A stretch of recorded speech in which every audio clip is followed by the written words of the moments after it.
Do you have a cable operated, most commonly front wheel drive manual transmission, and you've noticed some vagueness and sloppiness in your shifter? For example, here's my shifter, and I can move it this much without actually engaging anything mechanically. Well, today we're going to work on fixing that and getting rid of the old spaghetti shifter here and get it nice and firm like it's supposed to be by using some shift bushings that go under the hood here on the cables. And there's also a set of bushings underneath here as well, of course, but we're not going to be worried about those since I believe those are metal and they don't wear as much. And if they're not, either way, it's a lot more work to take all this apart. So we're going to go hop under the hood and see how much we can fix.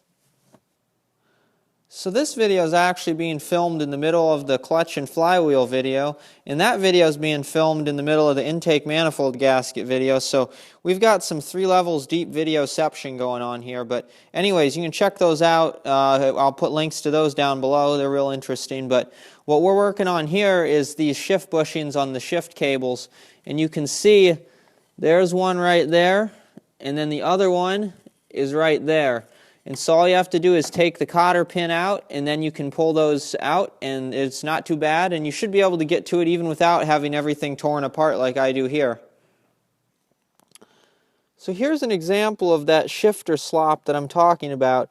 As you can see, I'm moving the shifter, but it's not actually moving the shift inside the transmission, whereas now you can see it's actually moving the transmission itself.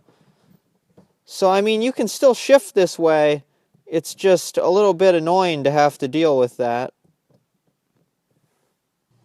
Unfortunately, things aren't going as planned, as often happens when you're working on things, and I can't get the bushing off because the rubber is basically adhered onto a brass bushing that then actually slides on the pin, and the problem is that it corroded on. And as you can see, I have the plastic removed here. I have the CV axles out because I'm doing all this other work. So, I mean, I'm not under here. You wouldn't have a chance of getting this good of an attack from above without taking everything apart. And so, what I'm doing right now is I'm actually using a bolt splitter right there, a nut splitter, to break this bushing in half so that I can just manage to pull it off.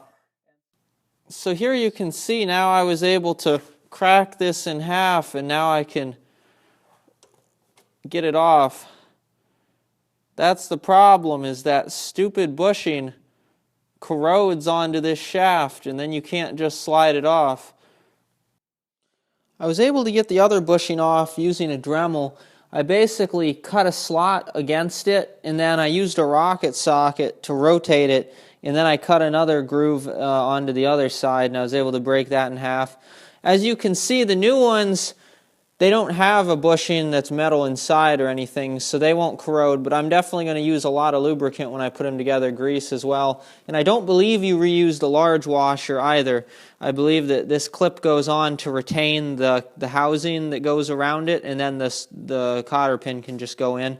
So definitely get yourself some stuff like this.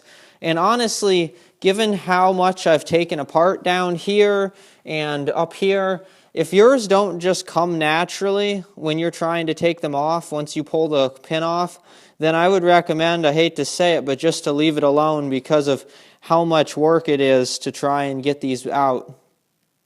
So here's an alternative strategy that might change your plan of attack for at least one of these, is you can try taking this shift linkage arm thing out. There's 2 bolts here, and then it slides out here.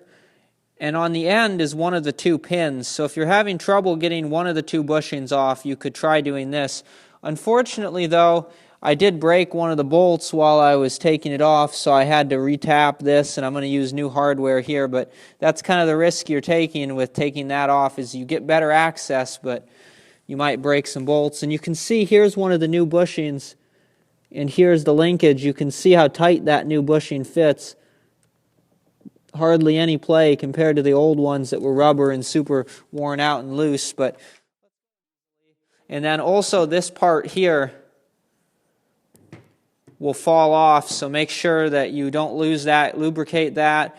And then you can also take this dust cover off, take a bolt off, and lubricate the shaft inside of here. So lube is always good, but that's basically how these are going to work, and you can see how they go together there.